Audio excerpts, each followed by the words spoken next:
Alors, bonjour à tous et bienvenue dans cette nouvelle vidéo dans laquelle on va continuer à parler du produit scalaire.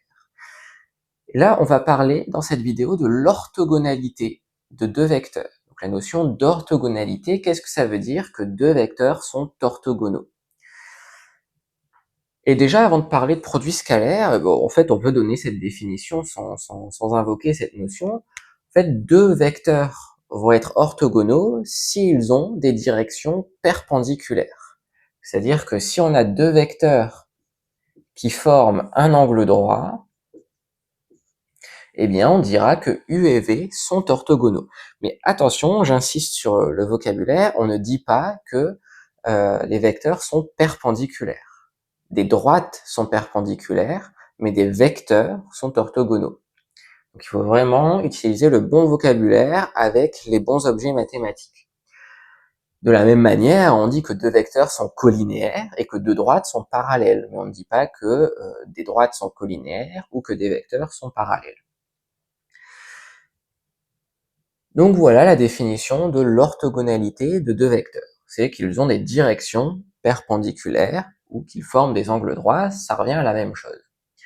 Donc maintenant, comment est-ce qu'on peut montrer que des vecteurs sont orthogonaux? Et c'est là que le produit scalaire va intervenir, vous vous en doutiez certainement, puisque en fait, U et V sont orthogonaux si et seulement si leur produit scalaire est nul. Donc pour savoir si deux vecteurs sont orthogonaux, on calcule leur produit scalaire et on regarde si c'est égal à 0 ou non. Et pourquoi est-ce que ça marche? Eh ben, si on reprend la formule qu'on a vue dans la toute première vidéo sur le produit scalaire, eh bien on a dit que U scalaire V, c'était égal à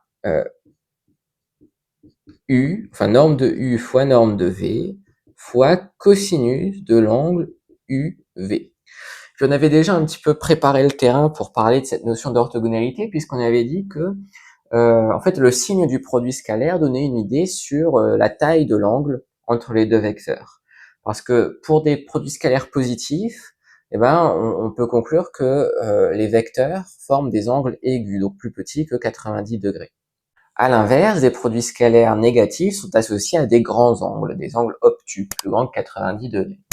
Et puis bah forcément, il y a le cas de figure qui est pile entre les deux, donc qui est l'angle droit, 90 degrés.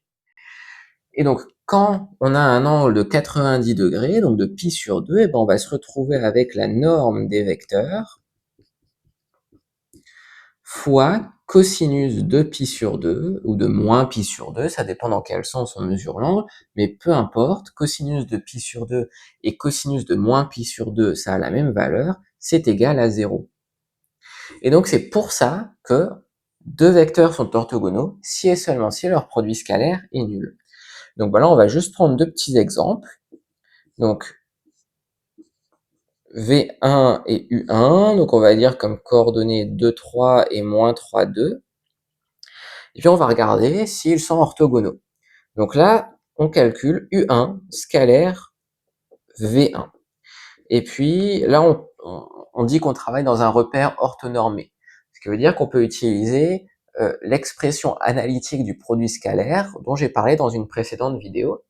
Et cette formule, qui a un nom pas forcément très intuitif, eh ben, elle dit juste qu'il faut multiplier les coordonnées des vecteurs entre elles et les additionner. Donc là, le produit scalaire des deux vecteurs, c'est 2 fois moins 3, plus 3 fois 2. Et donc ça fait moins 6 plus 6, ça fait 0. Donc les deux vecteurs, U1 et V1, sont orthogonaux.